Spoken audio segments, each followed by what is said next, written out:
एक समय की बात है। ब्रह्मांड की उत्पत्ति के पश्चात भगवान विष्णु और ब्रह्मदेव आमने सामने आ गए। तब ब्रह्मदेव भगवान विष्णु से कहने लगे, हे देव, आप कौन हैं? तब भगवान विष्णु कहते हैं, हे ब्रह्मदेव, मैं इस संसार का पालन करता विष्णु हूँ और आपका जन्म मेरी ही नाभि के कमल से हुआ है। मैंने ही आपको सृष्टि के निर्माण का कार्य सौंपा है। यह सुनकर ब्रह्मदेव को बड़ा क्रोध आ गया। वे कहने लगे, हे देव, इस सृष्टि की रचना तो मैंने ही की है। मैं ही सृष्टि करता हूँ, मैं ही परब्रह्म हूँ। मुझसे पहले इस सृष्टि में कोई नहीं था, इसीलिए मैं ही आदि हूँ और मैं ही अनंत हूँ। यह सुनकर भगवान विष्णु मुस्कुराने लगे।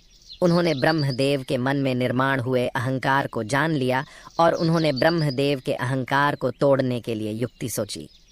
भगवान विष्णु जानते थे कि ब्रह्मदेव रजोगुण से युक्त है, इसी कारण से ही उनके मन में अहंकार निर्माण हो गया था।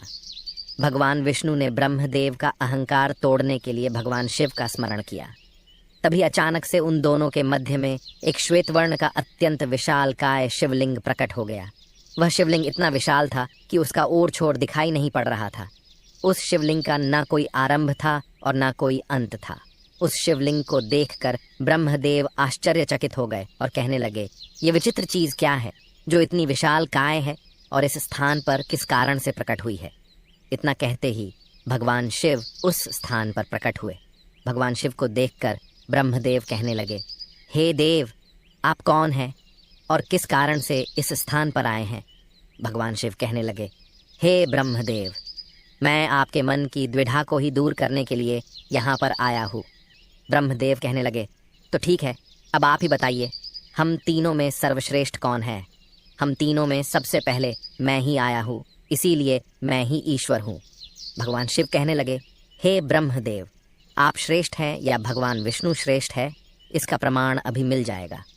आपके सामने ये जो शिवलिंग है, इसके ओर छोर का जो सबसे पहले पता लगाएगा वही सर्वश्रेष्ठ कहलाएगा। हे ब्रह्मा, आप ऊपर की ओर जाइए और भगवान विष्णु नीचे की ओर जाएंगे। जो सबसे पहले इस शिवलिंग की ओर छोर का पता लगाकर लौट आएगा वही दोनों में श्रेष्ठ हो जाएगा। यह सुनते ही ब्रह्मदेव को बड़ा गर्व हो गया और उन्होंने उस शर्त को स्वीकार कर लिया। भगवान विष्णु और शिव मन ही मन मुस्कुराने लगे। ब्रह्मदेव तीव्र गति से ऊपर की ओर जाने लगे और भगवान विष्णु नीचे की ओर निकल गए। कुछ दूर तक जाने के बाद भगवान विष्णु को शिवलिंग का अंत पता नहीं चला और वे शीघ्रता से लौटकर वापस आ गए। किंतु ब्रह्मदेव अहंकार से ऊपर की ओर जाने लगे, लेकिन उन्हें शिवलिंग का अंत कहीं पर भी दिखाई नहीं पड़ा। ब्रह्मा जी बहुत देर तक ऊपर की ओर जाने लगे और थक कर बीच में हो रुक गए और सोचने लगे, ये कैसा विचित्र शिवलिंग है, इसका ना तो कोई ओर है और ना कोई छोर है। तभी अचानक से केतकी का एक पुष्प शिवलिंग के मस्तक से नीचे गिरने लगा, जिसे ब्रह्मा जी ने धारण कर लिया। उस पुष्प को लेकर वे बहुत प्रसन्न हुए और उसे लेकर लौट कर आ गए।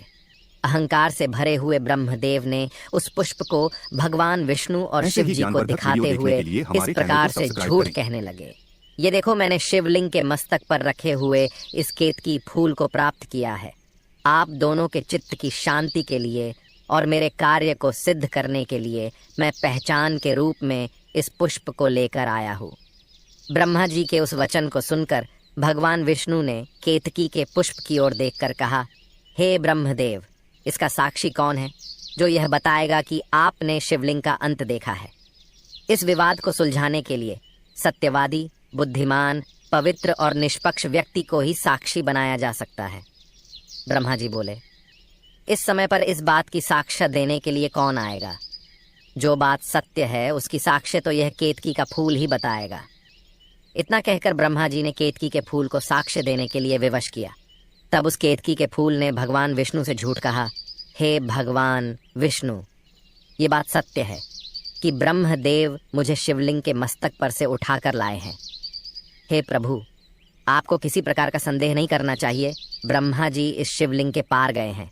ये मेरा कथन बिल्कुल सत्य है। केतकी के ऐसे झूठे वचन सुनकर भगवान विष्णु मन ही मन मुस्कुराने लगे और कहने लगे, हे ब्रह्मदेव, मेरे लिए तो स्वयं महादेव ही प्रमाण है। वे ही साक्षात शिवलिंग हैं। वे ही अब सत्य बताएंगे। यदि वे कह देंगे कि ब्रह्मदेव ने शिवलिंग के अंत का पता लगा लिया है तो मैं मान लूंगा। ब्रह्मदेव और उस केतकी के फूल के ऐसे दुष्ट व्यवहार से भगवान शिव अत्यंत क्रोधित होकर कहने लगे, हे असत्य बोलने वाले केतकी के पुष्प, तुमने झूठ बोला है। मेरे मस्तक से गिरने के बाद ब्रह्मा ने तुम्हें बीच में ही प्राप्त किया है। तुमने इस स्थान पर झूठ बोला है, इसीलिए आज से मैं तुम्हारा त्याग करता हूँ। आज के बाद कभी मुझ पर केतकी का फूल चढ़ाया नहीं जाएगा। तब ब्रह्मदेव को भी अपनी भूल का पता चल गया और वे लज्जित होकर भगवान विष्णु को नमस्कार करने लगे और कहने लगे, हे भगवान विष्णु, मैंने श्रेष्ठ होने के लोभ से असत्य वचन कह दिया है, कृपया मुझे क्षमा कीजिए। मैं जान गया हूँ कि आप ही सनातन नारायण हैं और ये भगवान शिव है जो तीनों लोकों के स्वामी हैं। मेरे मन में अहंकार उत्पन्न हो गया था, इसी कारण से मैंने झूठ बोला है। तो दोस्तों, इस प्रकार से भगवान शिव ने ब्रह्मदेव का घमंड तोड़ दिया और उसी दिन से केतकी का फूल भगवान शिव पर चढ़ाया नहीं जाता है। ये कथा आपको कैसी लगी कमेंट करके अवश्य बताएं। जानकारी अच्छी लगी तो वीडियो को लाइक ज़रूर करें। कमेंट में हर हर महादेव और जय श्री हरि विष्णु अवश्य लिखें।